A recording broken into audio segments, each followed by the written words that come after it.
One युवा सेवाएं एवं खेल मंत्री राकेश पठानिया ने सोमवार को स्थानीय मैपल फार्म में आयोजित कार्यक्रम में कोविड महामारी के दौरान बेहतर कार्य करने के लिए उपमंडल के लगभग 200 आशा वर्कर और आंगनवाड़ी वर्कर को सम्मानित किया।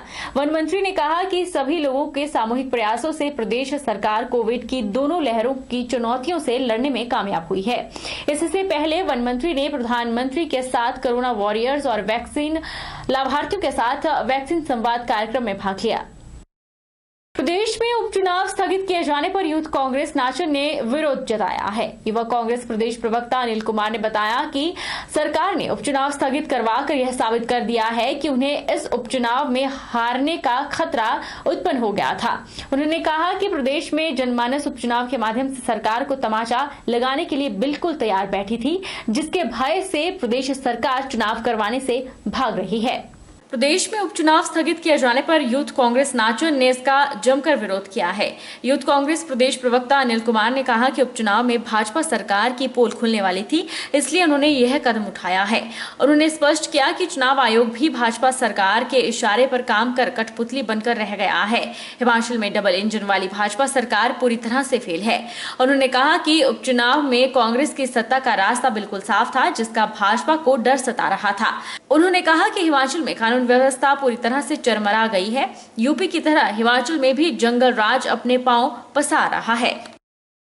कोविड के दौरान इस सरकार की जो नीतियां हैं वो खुलकर जनता के बीच में ये सरकार एक्सपोज हो चुकी है और इनके इंडिपेंडेंट एजेंसियों का जो सर्वे आया उसमें इनको ये इनपुट मिला कि अगर अभी चुनाव होते हैं तो ये लूज कर जाएंगे। हम इनका इसको डर बोल सकते हैं कि ये चुनाव करवाने से भाग रहे हैं। आज प्रदेश की बात करें तो प्रदेश में जनता बिल्कुल तैयार मन बना के बैठी है कि इस डबल इंजन सरकार का 2022 में हम पूरे तरीके से उखाड़ कर फेंकेंगे और ये 2021 में जो उपचुनाव होने थे, 4 विधानसभा और लोकसभा के उपचुनाव होने थे, उसमें लोगों का ये जो था इसमें इनका पोल खुलने का पूरा खतरा था और इसमें कांग्रेस को क्लियर मैंडेट मिलना था, जिसके कारण कि 2022 का हमारा कांग्रेस पार्टी का जो सत्ता का रास्ता था वो बिल्कुल क्लियर मैसेज रहा था और यहाँ पे इनका इनपुट इनके नेगेटिव था। इसलिए इनके इशारे पर चुनाव आयोग जो है कठपुतली की तरह काम कर रहा है। देवभूमि क्षत्रिय संगठन एवं स्वर्ण मोर्चा की एक बैठक ज्वालामुखी के अध्यक्ष सुमित ठाकुर की अध्यक्षता में ज्वालामुखी में संपन्न हुई। बैठक में प्रदेश सलाहकार यश पठानिया ने कहा कि सरकार और जनता की ओर से चुने गए नुमाइंदे स्वर्ण समाज विरोधी नीतियों को बनाने में सरकार का सहयोग कर रहे हैं। ऐसे नेताओं का आने वाले समय में समाज अपने गांव में आना निषेध कर देगा। हर गांव में ऐसे बोर्ड टंगे मिलेंगे, यहाँ नेताओं का आना वर्जित होगा और उनका बहिष्कार करेगा। स्वर्ण आयोग के गठन को लेकर हम लोगों ने आज ज्वाला जी के अंदर ज्वाला जी के चरणों में एक बैठक की, जिसमें यहाँ से स्थानीय लोगों का काफी सहयोग रहा और लोगों की एक ही मुख्य मांग है कि आज की जरूरत है कि स्वर्ण आयोग बनाया जाए। स्वर्ण आयोग गठन की हमारी मुख्य मांग है। भारत पाकिस्तान के युद्ध में भारत की स्वर्णिम विजय की 50वीं वर्षगांठ को यादगार बनाने के लिए प्रदेश और देश भर में परिक्रमा करते हुए जोगिंदरनगर पहुंची स्वर्णिम विजय मशाल का जय हिंद के नारों से स्वागत हुआ। शहर के आरंभ सीमा गुरुद्वारा परिसर के नजदीक पूर्व सैनिकों की अगुवाई में खिलाड़ियों और स्थानीय लोगों ने विजय मशाल का स्वागत किया। स्वर्णिम विजय मशाल के जोगिंदरनगर पहुंचते ही जय हिंद के नारों से भव्य स्वागत हुआ। जोगिंदरनगर शहर की परिक्रमा करते हुए पूर्व सैनिक सदन में पहुंची स्वर्णिम विजय मशाल को करीब 1 घंटे तक पूर्व सैनिकों के दर्शनों के लिए रखा गया। इस दौरान ब्रिगेडियर संदीप एस शारदा ने उपस्थित पूर्व सैनिकों और वीर नारियों को बताया कि सन 1971 में भारत की पाकिस्तान पर शानदार जीत की 50वीं वर्षगांठ का यह ऐतिहासिक अवसर देश भर में स्वर्णिम विजय वर्ष के रूप में मनाया जा रहा है। देश के अलग अलग कोनों में 4 स्वर्णिम विजय मशाल देशवासियों को भारत पाक युद्ध में वीर सैनिकों की शहादत और उनके पराक्रम की यह गौरवशाली यात्रा 21 दिसंबर को दिल्ली पहुंचेगी, जहां पर वीर सैनिकों को श्रद्धांजलि देकर उनके पराक्रम को सराहा जाएगा।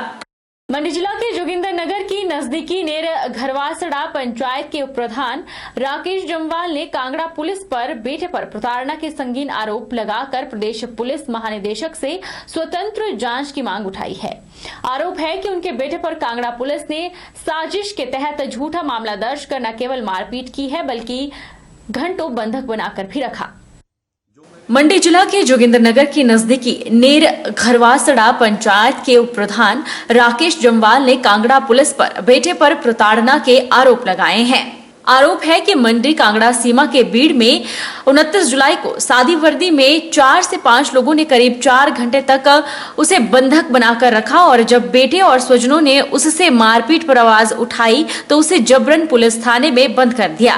कांगड़ा पुलिस की कार्यप्रणाली पर सवाल उठाते हुए पिता राकेश जम्वाल ने कहा कि उन्होंने पुलिस के उच्च अधिकारियों से इस मामले में स्वतंत्र जांच की मांग की है ताकि मामले की वास्तविकता से पर्दा उठ सके। सोमवार को पत्रकारों से रूबरू होते हुए राकेश जम्वाल ने कहा कि पुलिस की प्रताड़ना से उनका बेटा डिप्रेशन का शिकार हो चुका है। MBA की पढ़ाई कर रहे बेटे सौरभ जम्वाल से पुलिस ने मारपीट कर उसे शरीर में कई जख्म दिए हैं, लेकिन पुलिस MLC रिपोर्ट भी स्वजनों को उपलब्ध करवाने में आनाकानी कर रही है। ऐसे में वह इस मामले को जल्द प्रदेश उच्च न्यायालय की चौखट में भी लाएंगे। राकेश जम्वाल ने परिवार पर जानलेवा हमले की आशंका जाहिर करते हुए बताया कि बीते कुछ दिन पहले उनके दोनों बेटों पर जानलेवा हमला भी हुआ था। परिवार को भी धमकियां मिल रही हैं, लिहाजा पुलिस सुरक्षा प्रदान की जाए। बताया कि राजनीतिक द्वेष के चलते उनके परिवार की छवि को खराब करने का प्रयास किया जा रहा है। जो घटना मेरे बेटे के साथ हुई है, भगवान करे ऐसा ना किसी बच्चे के साथ हो ना किसी परिवार के साथ हो। 29/7/2021 की घटना है, जब बैनात पुलिस के कुछ आदमी थे, उन्होंने मेरे बेटे को पार बीड़ चुगान में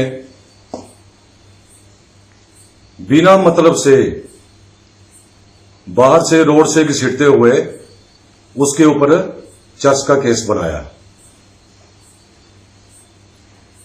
चर्च पकड़ी गई किसी कैफे में और मुलजिम मेरे बेटे को बिना मतलब से बढ़ा दिया।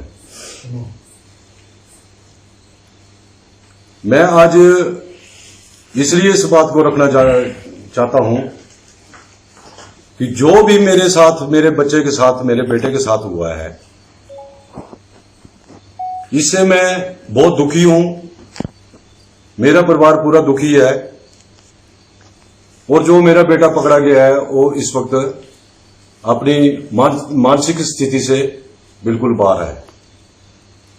वक्त चला है छोटे से ब्रेक का। ब्रेक के उस पार फौरन लौटेंगे, आप बने रहिए हमारे साथ।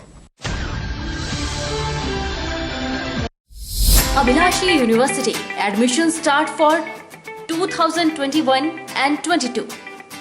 MTech, BMS, BSc MLT, BPT, B Pharmacy, M Pharmacy, D Pharma, Allopathy, Ayurveda, Diploma, Arts and Craft, MA Economics, MA Education, BSc Honours Agriculture, BSc Forestry, MSc Agriculture, 2-year Diploma in Veterinary Pharmacist.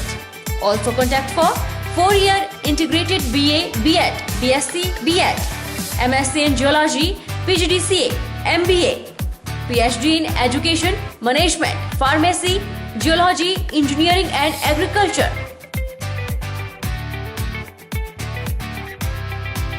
Contact for admission.